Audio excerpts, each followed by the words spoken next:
MR이 스마트폰에 있었으면은 여기 장치를 하면 크게 나오는데 제가 이 얘기를 못 들어서 준비를 못 했습니다. 자,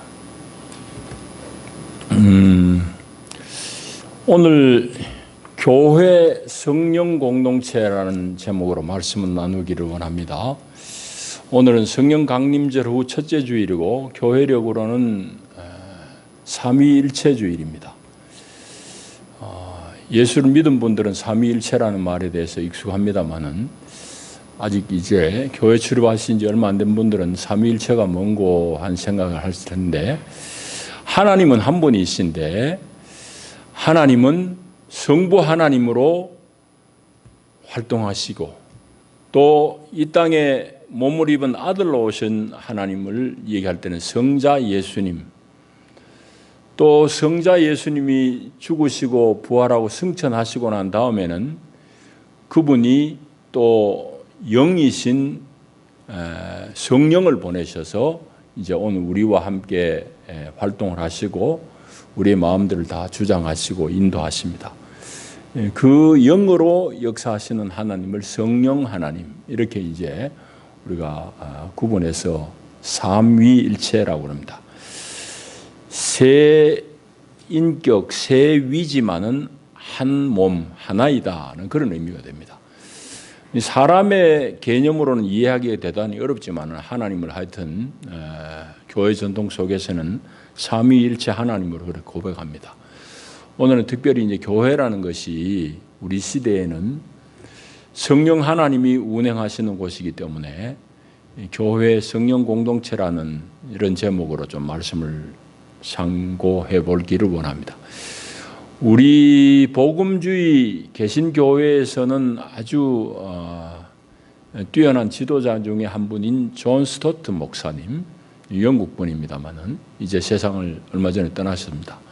존 스토트 목사님 말씀하시기를, 그리스도가 교회를 세상에 보내기 전에 성령을 먼저 보내셨듯이 오늘 성도인 우리도 그 순서대로 일해야 된다라는 그런 말씀을 했습니다. 이 말은 무슨 말인가 하면은, 교회의 출발이라는 것은 성령이 오순절날 강림하심으로부터 출발하잖아요.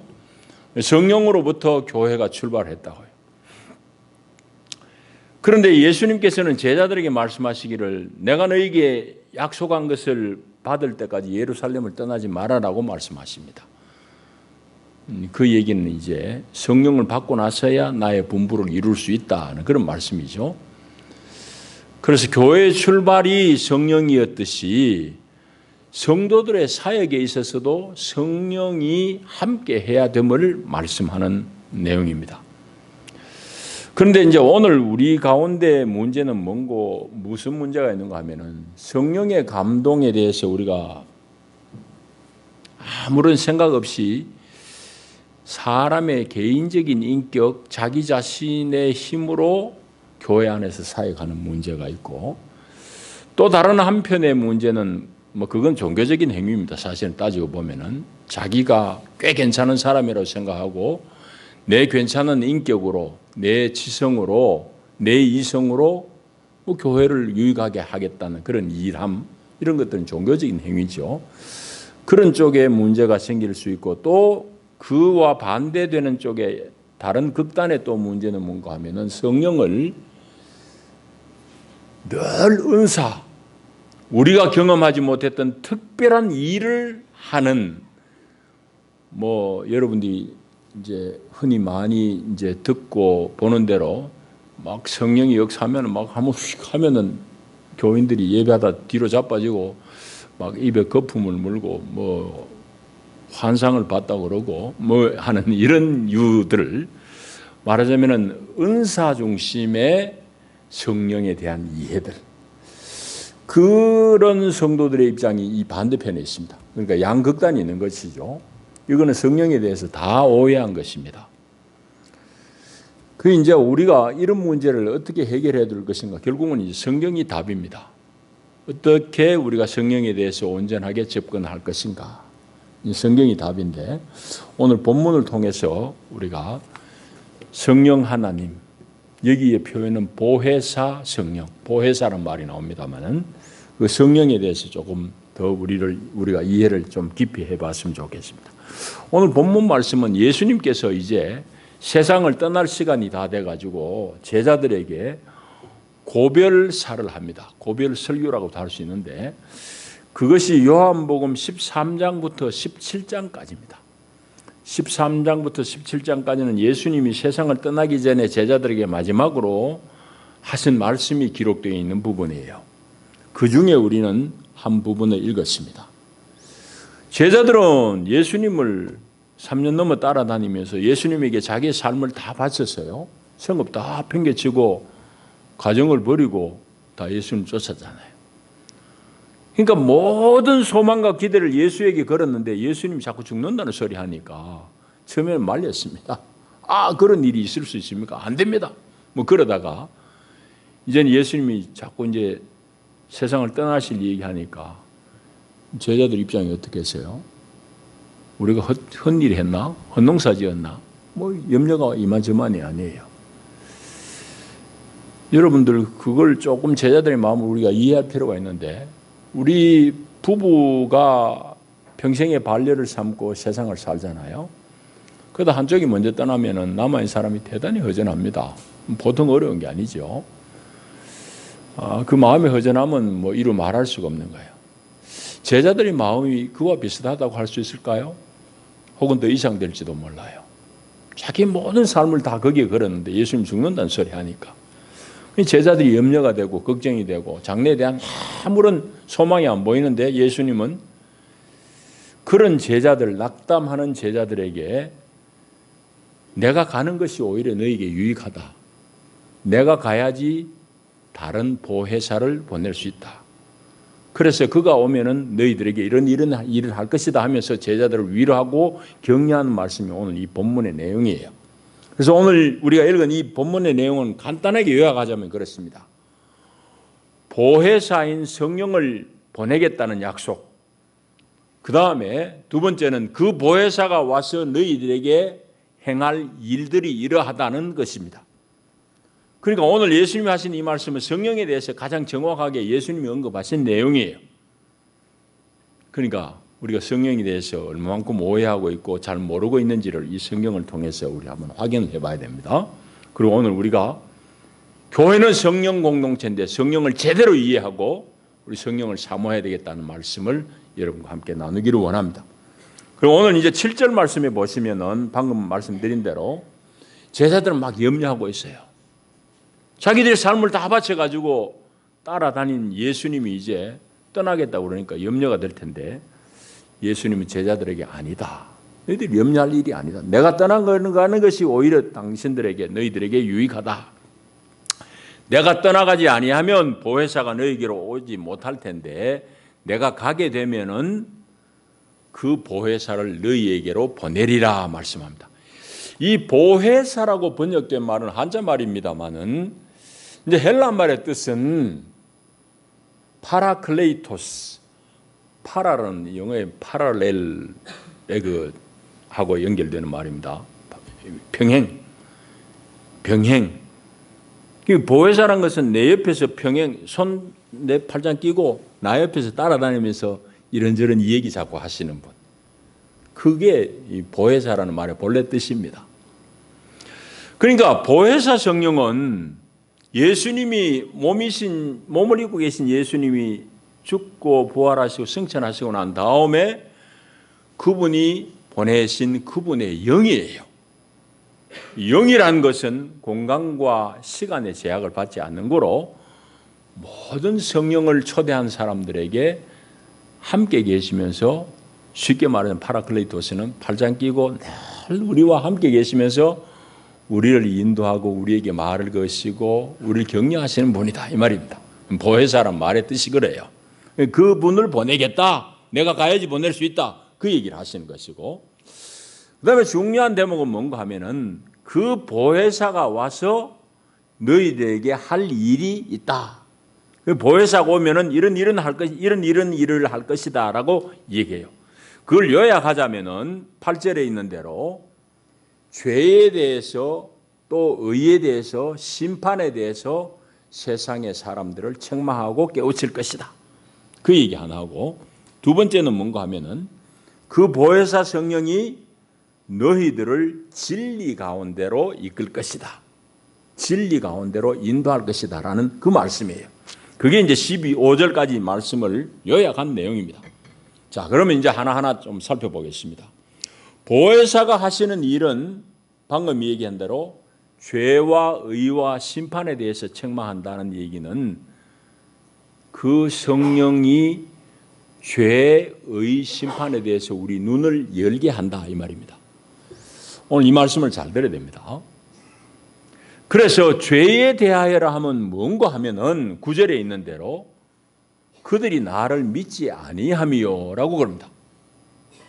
여러분, 세상적인 관점에서 이야기하자면 죄란 것은 뭐 남을 도둑질한다든지 폭력을 행사한다든지 심하면은 사람을 이 죽음에 이르게 한다든지 이런 것들이 다 죄로 생각합니다. 죄 맞아요. 그래서 교도소에 가면 그런 죄를 범한 사람들이 많아요. 근데 세상적인 관점에서는 폭행하고 절도하고 살인하고 이런 거를 죄라고 그러지만은 성경적인 관점에서 죄의 본질적인 내용은 뭔가 하면은 이 9절에 있는 대로 예수 그리스도를 믿지 않는 겁니다. 여러분, 이게 죄의 본질이에요. 죄의 근원적인 내용이라고. 여러분, 그런데 그것은 사실은 아담 하와 때부터 시작된 일이에요. 에덴 동산에서 아담과 하와가 범한 죄가 뭡니까? 하나님의 말씀보다도 뱀으로 형상화된 마귀의 말을 믿고 거기 꿰매 빠져서 그 길을 쫓아간 거예요. 하나님을 불신한 겁니다. 하나님을 불신한 결정적인 내용은 하나님의 말씀에 대한 신뢰, 하나님을 따르겠다는 위임보다도 내 마음대로 살고 싶은 생각 때문에 뱀이 어느 날 나타나가지고 네 선악 지식의 나무를 먹어봐라. 네 눈이 열려서 하나님과 같이 될 것이다 라는 말에 꼬여 넘어갑니다. 하나님 앞에 종속된 삶을 살기 싫은 거예요. 하나님을 믿고 따르기 싫은 거예요.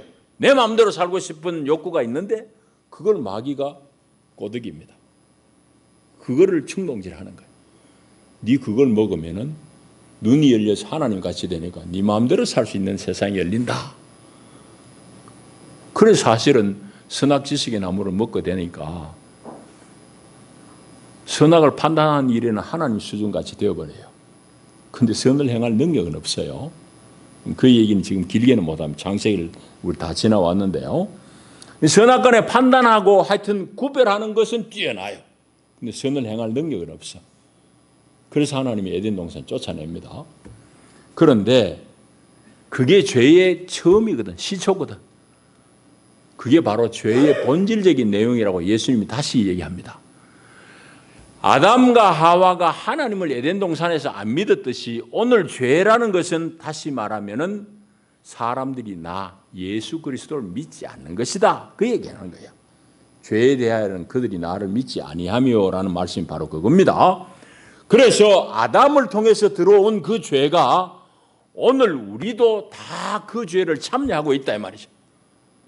그래서 아담이 에덴 동산에서 쫓겨나서 사망에 떨어진 것 같이 오늘 우리도 예수 바깥에 있을 때는 다 하나님으로부터 멀어지고 사망에 떨어진다는 그 말씀이에요.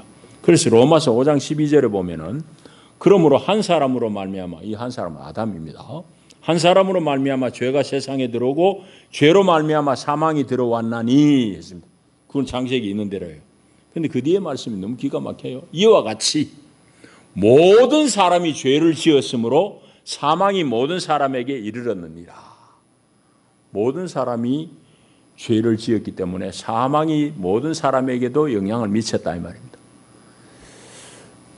이런 얘기를 세상적인 관점으로만 자꾸 이해하려고 그러면 나는 남의 거 빼뜨리는 일 없는데 남 상해한 일도 없는데 왜 모든 사람이 죄를 지었다 하나 생각하기 쉽습니다. 그런데 우리가 지은 죄는 방금 예수님이 말씀하신 이거예요. 모든 사람이 예수를 구주로 안 받아들였다 이 말입니다. 안 믿었다 이 말입니다. 안 믿은 이게 죄예요. 아담 하와만 하나님을 불신한 게 아니라 오늘 세상의 사람들이 예수 그리스도를 불신해요. 그래서 그와 같이 모든 사람이 죄를 지었다 이 말은 죄가 뭐 피를 타고 그냥 유전자를 타고 쭉 내려와서 우리까지 내려왔다? 그런 것보다도 현상적으로, 실질적으로, 실존적으로 우리 모두가 다 하나님을 거역하고 사는 거죠. 예수를 불신하고 사는 거죠. 그러니까 모든 사람이 아담 하와 같이 죄를 지었다는 말이 참이단 말이죠. 그래서 우리도 사망을 경험할 수밖에 없는 처지다. 그 얘기입니다. 그래서 성령이 이제 이걸 알게 하는 거죠. 그래서 성령이 우리에게 오게 되면은 내가 참으로 죄인임을 고백하게 됩니다. 어쩔 수 없는 죄인이구나. 그걸 알게 하는 거예요. 그 다음에 성령이 오셔서 하는 일은 죄에 대하여라 했습니다. 9절에 보면은, 10절에 보면은 의에 대하지. 의에 대하여라 하면 내가 아버지께로 가니 너희가 다시 나를 보지 못함이요라고 말씀합니다. 이 부분은 여러분들 읽어봐도 아리까리합니다. 그죠? 의는 이게 의다 하면 좋겠는데 의에 대하여라 하면 내가 아버지께로 가는 것이다. 이게 무슨 말일까요? 여러분 그런데 이건 정확하게 예수님이 말씀하신 거예요. 의를 너희들이 많이 생각하지만은 의란 것은 바로 내가 아버지께로 가는 이 사실이다. 이 말이 담고 있는 의미는 뭔가 하면은 하나님 아버지는 모든 역사의 주인이고 창조주시잖아요. 예수님을 거역하는 유대인들도 하나님은 아주 존숭에 마지 않습니다. 하나님이란 이름 앞에 자기들이 그냥 무릎 꿇고 몸을 씻고 그 글을 쓸 만큼 유대인들도 예수를 거부하는 유대인들도 하나님은 인정해요. 그런데 예수님이 의에 대하여라 하면 내가 아버지께로 가는 것이요. 이런 말은 무슨 말인가 하면은 하나님이 너희들이 당신들이 그렇게 존숭에 마지 않는 분 아니냐. 내가 이제 그 하나님께로 간다. 그러니까 나를 하나님이 용납하고 받아들인 것 아니냐. 그 얘기입니다. 모든 의의 근원인 하나님께로 내가 가는데 내가 의가 아니냐 이 얘기죠. 말하자면. 자, 우리의 그 얘기로 쉽게 풀어서 얘기하면 이렇습니다. 우리가 이제 죄를 지으면은 재판을 3심 재판을 해요. 지방법원, 그다음 고등법원, 1심, 2심 뒤집히기도 하고 뭐 난리해요. 그렇게 이제 법적인 다툼을 합니다. 뭐 이랬든지 저랬든지 간에 최종심인 대법원에 가가지고 판결이 땅땅땅 내리면 그거는 끝입니다. 종결이에요. 1심, 2심 아무리 그냥 박이 터지게 싸웠을지라도 최종심인 대법원에서 판결이 이렇게 났다고 땅땅땅 하면 그거 끝나요. 그게 온전한 효력을 발휘한다고. 예수님이 말씀하신 의에 대하여라 하면 내가 아버지께로 가니 너희가 다시 나를 보지 못함이요 라는 말씀의 의미가 바로 그겁니다. 의, 당신들이 다 의로 생각하지. 그러나 내가 하나님께로 간다. 그 말은 내가 참으로 의가 된다 이 얘기입니다. 여러분 그런데 교회 안에서 이 부분이 대단히 어려운 문제입니다. 그러나 아담 하와가 겪었던 잘못을 오늘 여전히 우리도 범하기 때문입니다. 여러분 교회 안에서 여러분들로 하여금 사망을 가져오는 결정적인 그 기제, 결정적인 메커니즘이 어떻게 되어 있는가 하면은 아담 하와가 선악과를 따먹는 것과 똑같습니다. 선악과를 따먹는 건 결국은 선악과의 판단을 하나님 제쳐놓고 자기가 하겠다는 얘기거든요. 그 꾀임에 빠져가지고 사망을 경험합니다. 교회 안에서 사망이 관영하고 교회 안에서 생명 역사가 단절되는 결정적인 이유도 내가 예수 믿는다고 하나님 믿는다고 하기는 하면서도 선악과의 판단을 내가 하기 때문입니다. 그 얘기는 내 의식 속에 나는 의로워. 당신은 불의한 사람이잖아. 그러니까 당신이 내 발 밑에 들어와 기어. 뭐 이런 마음? 그게 안 없어집니다. 이게 심한 사람, 자기 의가 강한 사람이죠. 이런 사람일수록 사망을 많이 가져오고 사망을 경험하고 하나님의 사랑에서 멀어집니다. 그러니까 아담과 하와의 일은 그 오래전에 우리 인류 조상만 겪은 게 아니에요. 창세기 강의할 때 말씀드렸듯이 아담이라는 개인의 이름도 되지만은 아담을 하아담이라고 할 때는 사람이라는 뜻입니다. 아담이라는 히브리 말은 사람이라는 뜻도 돼요. 사람 이름도 되지만은 아담은 사람을 의미한다고. 그러니까 아담 하와의 일은 오늘 사람인 여러분과 나의 일이에요.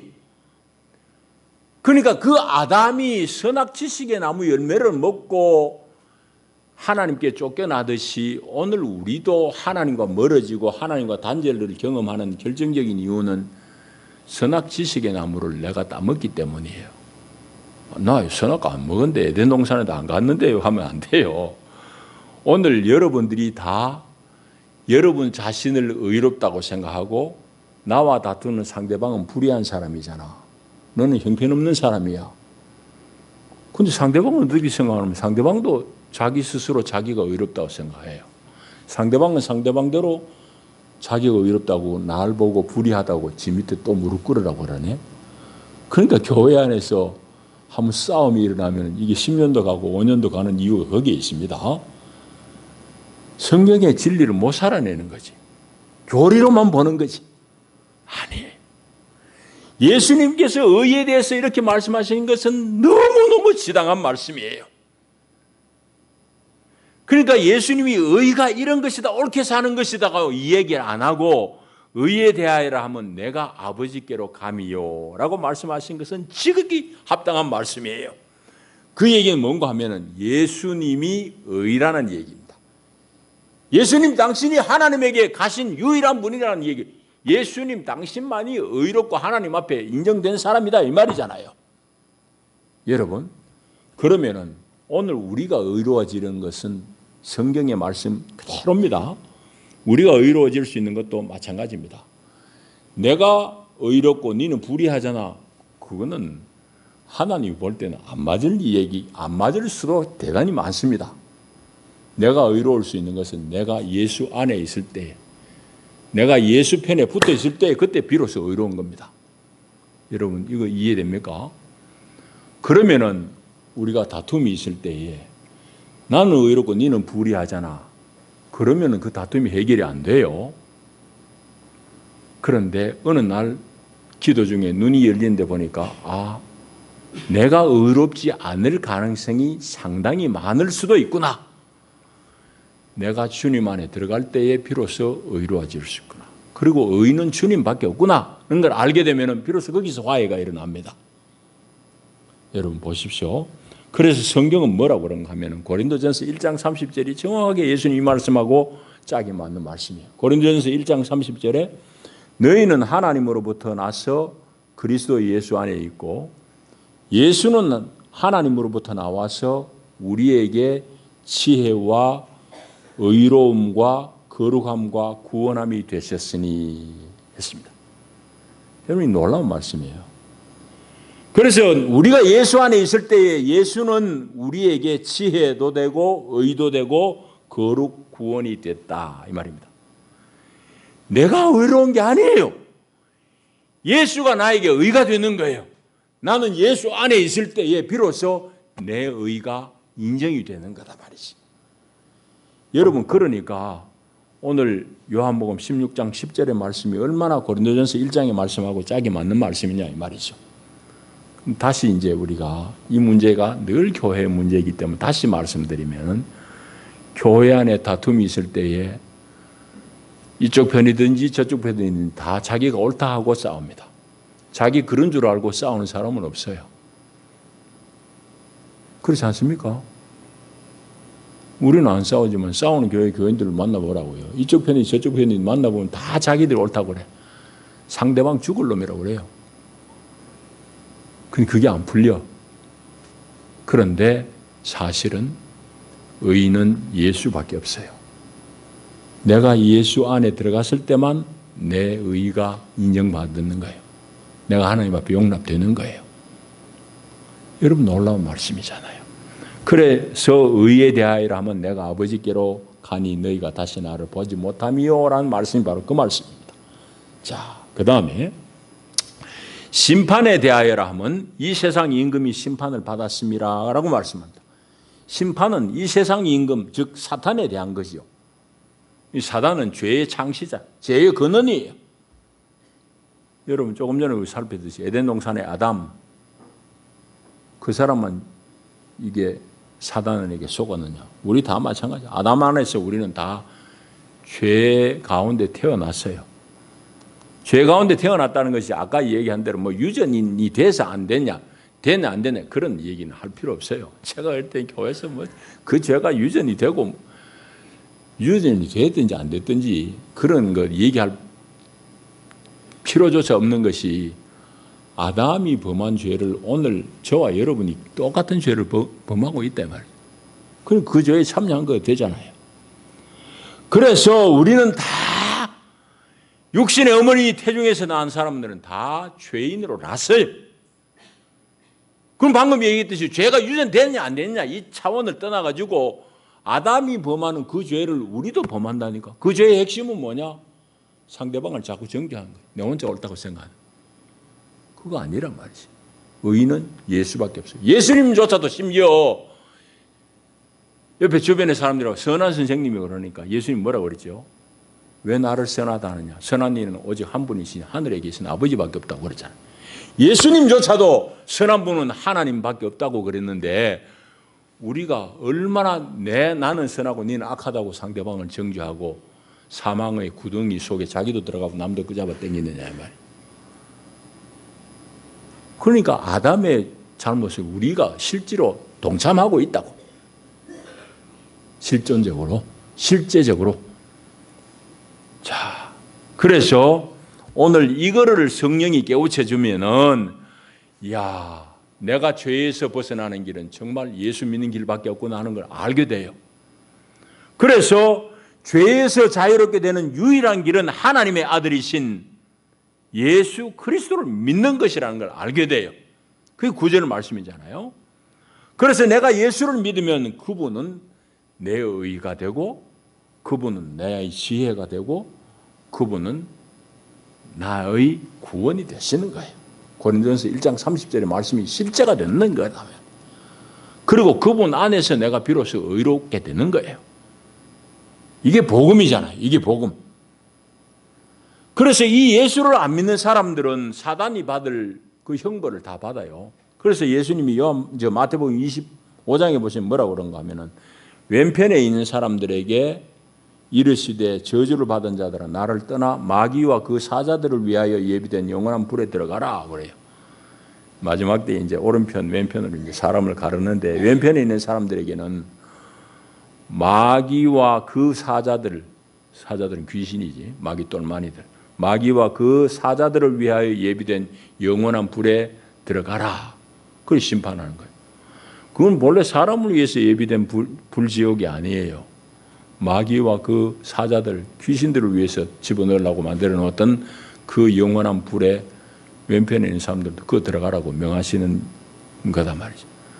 그 얘기는 예수를 불신하고 예수 바깥에 있는 사람들, 나중에 종국에 심판받을 사단을 위해서 예비된 그 형벌을 받게 된다 이 말입니다. 자, 이게 오늘 우리가 믿는 복음의 요점이고 핵심이에요. 보혜사 성령이 오시면은 우리 마음을 만지시면은 이 부분에 대해서 분명하게 하시는 거예요. 그래 이런 요점들로 세상의 사람들을 책망하는 거지. 책망 듣고 깨우치면은 사는 길이 열려요. 오늘 여러분들 제 설교를 통해서 성령이 여러분들에게 책망하신 내용을 들을 수 있기를 바랍니다. 그게 사는 길이에요. 나는 평생에 남 해코지도 안 했는데 평생에 남의 것 훔친 적 없는데 잘하셨어요. 그러나 성경은 그것만으로는 부족해요. 죄는 뭐가 죄냐? 예수 안 믿는 게 죄다 이 말이에요. 그건 에덴 동산에서부터 출발된 죄의 내용이 바로 그거예요. 자, 그렇게 이제 보혜사 성령이 오시면은 우리로 하여금 죄에 대해서, 의에 대해서, 심판에 대해서 깨우치고 책망하고 알게 한다 이 말이에요. 두 번째, 그 보혜사 진리의 성령이 13절에 오시면은 그가 너희를 모든 진리 가운데로 인도하시리니 그가 스스로 말하지 않고 오직 들은 것을 말하며 장래의 일을 너희에게 알리시리라. 이 들은 거란 건 예수님으로부터 들은 것을 말한다 이 말이죠. 내가 너희들에게 지금 할 얘기는 많지만 지금 얘기하면 너희들 이해도 못하고 고민이 많고 소화도 못 시키니까 지금 다 얘기는 할 수는 없지만 나중에 보혜사 성령이 와서 너희들에게 차근차근 말할 것이다.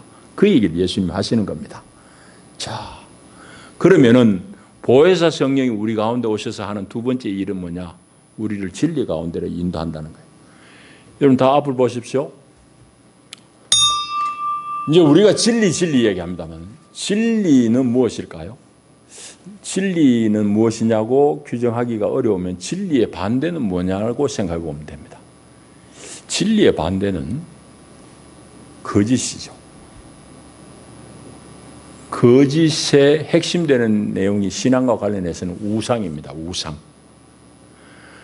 우상은 하나님이 참인데 하나님 자리에 떡 세워놓은 그게 우상입니다.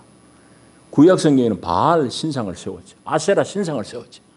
요즘 우리가 불상 세우고 그 앞에 절하듯이 그런 상을 세운 게 우상이죠. 그럼 우상이지, 우상. 근데 오늘 우리 시대는 그렇게 뭐 돌 깎고 나무 깎아가지고 생긴 우상보다도 더 심각하게 우리를 속이는 우상이 있습니다. 그게 뭐냐는 얘기죠. 근데 거기에 사람들이 많이 빠져 들어갔는데 보혜사 성령, 진리의 성령이 오면은 거기서부터 우리를 끌어내서 거짓으로부터 끌어내어서 우리를 진리로 인도한다는 말씀입니다. 자, 이제 이 얘기는 우리가 조금 잘 생각해 봐야 되는데요. 오늘 우리는 과학시대에 살고 있습니다. 과학시대. 모든 것이 이치로 다 돌아가는 이 과학시대에 합리적인 사고를 하는 현대인들이 뭐 그런 거짓에 마음을 뺏길까 생각을 합니다만 전혀 아닙니다. 오늘 우리 시대는 사람들이 더 어리석은 거짓된 우상에 많이 쫓아다닙니다. 왜 그럴까요? 옛날 농경사회에서는 다 협업하고 협력하던 시대입니다. 그러니까 서로를 도와줘야 살던 시대예요. 맹수로부터 적들로부터 방어를 위해서도 그렇고 내가 농사 지어 먹고 살기 위해서도 협업해야 돼요. 우리 둘에 멋있게 다 같이 하잖아요. 그럼 지금은 같이 해요? 기계 사면 다 지가 해버리지.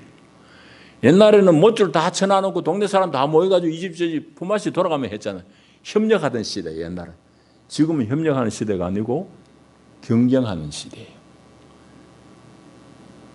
농촌도 그렇게 변하지만 도시는 말할 것도 없잖아요. 경쟁 치열합니다. 그러니까 현대인들이 대단히 합리적인 사고를 하는 것 같지만은 경쟁사회에 노출되고 거기 오래 살다 보니까 현대인들은 끊임없이 그 안에서 불안을 경험합니다. 와, 내가 이렇게 열심히 산다고 살지만은 내가 하는 거 이게 실패 보고 나는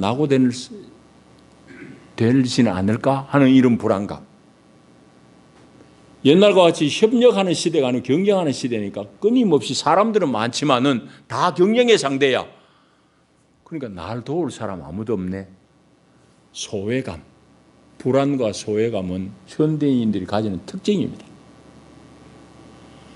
여러분, 그러니까 집안에서 부부가 이 평생에 반려가 된 부부인데도 믿지를 못해요. 그게 극단적으로 표출되는 게 배우자들을 해꾸자는 그런 경우도 생긴다. 왜? 반려라고 생각이 안 되고 협력자로 생각이 안 되는 거야. 자기 혼자야. 외로워 죽겠어. 그걸 못 이기고 이상한 짓을 하는 겁니다. 이와 같이 현대인들은 불안, 소외감에 다 노출되어 있으니까 뭔가 줄을 잡아야 되잖아요. 뭔가 붙들고 싶잖아요. 뭔가 믿고 싶잖아요. 그 현대인의 마음에 마귀는 우상을 쑥 집어넣습니다. 그 우상이란 것은 아까 얘기했듯이 뭐 옛날 우리 성경의 구약의 이스라엘이 뭐 바알 신상을 뭐 돌로 깎고 나무로 깎고 그런 게 아니에요. 뭐 그런 사람은 물론 있죠. 돌로 뭐 따듬은 데 가가지고 절하고 돌고 뭐 하는 사람도 있지만은 오늘 과학적인 사고를 하는 사람들이 빠지는 우상은 그런 것보다는 훨씬 더 교묘한 우상의 미혹이 있습니다. 그건 뭘까요? 우상은 참인 하나님 외에 다른 걸 참으로 생각하는 그게 다 우상이에요. 그 현대인들은 뭐 여러 가지가 있지만은 대표적으로 이야기하자면은 돈이에요. 돈이 자기를 구원해 줄 줄 알아요. 그리고 또 이념, 이데올로기 이런 것도 자기의 우상을 삼고 있는 사람이 있어요. 진짜 답답한 일이죠. 여러분, 저는 정치적인 입장이 비교적 뭐 진보 보수 이러면 저는 입장이 있어요. 그러나 어느 정당 이쪽에 있든지 저쪽에 있든지 간에 저는 최종적인 그 희망은 거기에 걸지 않습니다. 왜? 그거는 결국은 역사와 함께 사라질 존재들이기 때문이에요. 단지 성경의 가치를 비교적 많이 이야기하기 때문에 어느 쪽을 내가 편은 들지만은 투표는 하지만은 거기에 최종적인 소망을 두진 않아요. 왜? 그건 세상 나라는 다 없어질 나라예요. 그럼에도 불구하고 오늘 교인들 중에 정신이 나간 사람들은 이념의 이데올로기에 잡혀가지고요. 여러분, 오늘은 안 그럴까요? 아마 그럴 거야. 주일인데도 오늘도 광화문에 가면 저 성조기 들고 뭐 이스라엘 국기 들고 그건 분명히 아마 모르긴 해도 100% 아마 교회 다닌 사람일 거예요. 그러니까 이스라엘 국기 들고 나오지. 이념의 포로가 된 사람이. 답답하지 않아요? 우리가 그래 한다니까. 거기에 뭐 구원이 있느냐? 자기의 정치적인 이념에 함몰되어 있다. 돈, 뭐 우리 다 빠지기 쉬운 우상이죠. 요즘 잘 나가는 그 뭐 가수들을 양성하는 엔터테인먼트 회사 보십시오. 성적인 문제, 마약 이것 때문에 한순간에 무너지잖아요. 여러분, 그렇게 인기를 누리고 잘 나가는 그 사람들이 도대체 무슨 일 때문에 그 마약을 손대고 성에 빠져가지고 그래 무너지느냐고. 사람들이 붙들 게 없어요. 붙들 게 없으니까 돈은 있지. 세상에 그런 허상에 다 매여가지고 그게 자기를 구원해 줄 걸로 착각을 하는 거지. 그거 다 우상이에요. 참된 구원은 하나님밖에 없어요. 하나님이에요. 하나님이라고. 그런데 마귀는 교묘하게 하나님의 자리에 자꾸 다른 걸 끼워 넣는 거예요. 그 사람들은 미혹당하니까. 미혹당하는 이유는 그랬잖아요. 예전같이 협력하는 시대가 아니야. 경쟁하는 시대니까 뭐 가진 것도 많고 옆에 사람은 우글부글한데 소외감이 있고 불안감을 견뎌낼 수가 없어요. 그래서 엉뚱한 거 붙드는 거예요. 거기서 무너지는 거죠. 여러분, 그런데 진리의 성령이 오면은 이런 것들 다 걷어내버리는 거죠. 진리의 성령이 오면은 너희를 모든 진리 가운데로 인도할 것이다. 그게 성령이 하는 일이에요. 자, 보십시오. 그러니까 보혜사 성령은 그를 따르는 인간들을, 성도들을 우상의 허구에서 벗어나서 참이신 하나님께로 인도하는, 하나님을 참으로 신뢰하는 삶을 살아내도록 만든다 이 말이에요. 여러분, 예수 믿는 게 뭡니까? 하나님 앞에 내 모든 삶을 위탁하고 맡기고 사는 거예요. 내가 병들고 아파도, 내가 좀 실패하고 어려움을 겪어도 내 모든 삶 가운데 하나님이 능히 선한 길로 이끄실 거야 하는 그 믿음으로 내 모든 것을 그분에게 거는 것이 예수 믿는 겁니다. 성령이 그걸 하도록 만드는 거예요. 자, 이제 말씀을 정리하겠습니다. 성령 하나님은 우리가 거듭날 때부터 관여하신 분이에요. 그래서 니고데모하고 대화를 지금 다시 소개할 수는 없습니다. 니고데모가 엄마 뱃속에 뜯어갔다 나옵니까? 내가 나이가 이래 들었는데 거듭나야 하나님 나를 볼 수 있다고 그럴 때에 그 질문을 하잖아요. 예수님이 하신 말씀이 그런 게 아니고 거듭난다는 것은, 거듭난다는 건 말 자체가 위로부터 난다는 거예요. 영으로 나는 것이라고 그러잖아요. 육으로 난 것은 육이요, 영으로부터 난 것은 영이니, 그런 말씀하거든요. 그래서 성령 하나님은 우리를 거듭나게 하시는 분이에요. 그리고 니고데모에게 말씀하신 대로 하나님 나라에 대해서 눈을 뜨게 만들어요. 그리고 하나님 나라의 가치를 보게 만들어요. 그리고 나의 삶을 하나님 나라에 다 투자할 수 있도록 만드는 분이에요. 그게 참이지. 참된 진리로 이끌어진 삶이지. 세상은 전부 헛된 대로 이끌어요. 그 종국은 사망입니다. 죽음이에요. 극적으로 드러나는 게 지금 사건 사고예요. 신랑을 죽이고 자기 자식을 죽이고. 그건 아주 극적인 표현이지만 결국은 정도의 차이지만 사람은 다 사망을 향해서 나아갑니다. 예수 믿고 성령을 얻게 되면은 그런 헛된 길에서 나올 수 있어요. 그리고 하나님과 나 자신과의 관계가 전혀 새로운, 정말 지난주에 말씀드린 대로 하나님의 사랑받는 아들임을 알게 돼요. 나의 어떠함에도 불구하고. 그걸 제일 예수님이 극적으로 표현한 게 당부 하나님이라고 말씀드렸잖아요. 당자를 자꾸 초점 맞추지만은 그 예수님의 비유에서 초점, 예수님이 하고자 하는 초점은 아들 위해서 다 버릴 수 있는 아버지를 초점하는 비유라고. 예수님 그 비유를 왜 들었어요? 너희들이 아빠 아버지라고 하는 그 하나님 바로 이런 분이다. 너희들이 형편없고 시원찮지만 너희들을 위해서 다 자기의 재산 모든 것을 다 드릴 수 있는, 허비할 수 있는 하나님이야. 그 얘기를 하시는 거잖아요. 우리 아버지 하나님이 그런 아버지를 알게 되고 내가 그 사랑 안에서 존재하는 사람임을 알게 돼요. 그러니까 내 실수에 대해서 자기를 끊임없이 그냥 학대하지 않을 수 있죠. 내가 좀 잘했다고 해서 남보다 너무 뛰어나고 남을 멸시하지 않을 수 있죠. 왜? 내 안에 이루신 분이 하나님이시니까. 내 안에 역사하신 분이 성령이시니까. 여러분, 이게 믿음의 길이죠. 그래서 이제 하나님과의 관계가 회복이 되고 새롭게 되면은 내 주변의 사람들이 다른 눈으로 보이기 시작합니다. 그 이웃과의 관계가 이제 정상으로 바뀌는 거죠. 여러분, 오늘 우리 세상은 관계가 다 무너뜨리는 관계예요. 세상이. 이 경쟁이라는 사회가 우리로 하여금 그래서 다 관계가 회복되고 내가 하나님 앞에서 전혀 새로운 존재, 가치 있는 존재임을 알게 되니까 우리가 드디어 그 믿음, 그 관계성 속에서 내 삶에 다가오는 여러 가지 문제들, 일들을 새로 해석해내는 능력이 생겨요. 그렇게 되면은 내가 형통할 때나 때로는 내가 좀 고난을 당할 때나 때로는 내가 사망의 음침한 골짜기를 걸어갈지라도 주님을 신뢰하는 그 믿음 때문에 넉넉히 이겨낼 수 있는 힘이, 내공이 생긴다 이 말이죠. 예수 믿는 복은 바로 그거예요. 이게 신령한 복이라고.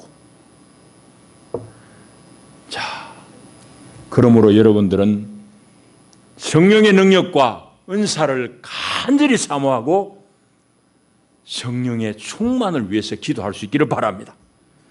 성령의 도움 없이는 교회는 시작 출발부터 안 됐어요. 오늘도 마찬가지. 아까 양극단이 있자고 그랬잖아요.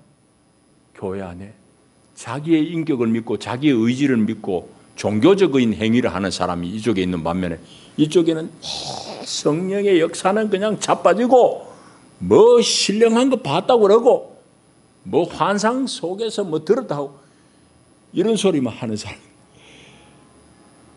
여러분, 성령은 그게 아니에요. 그런 일들이 때로는 표적으로 가끔 일어날 수 있지만 성령이 하신 일, 예수님 정확하게 얘기했잖아요. 이런 모든 일들을 우리가 누리게 된다고.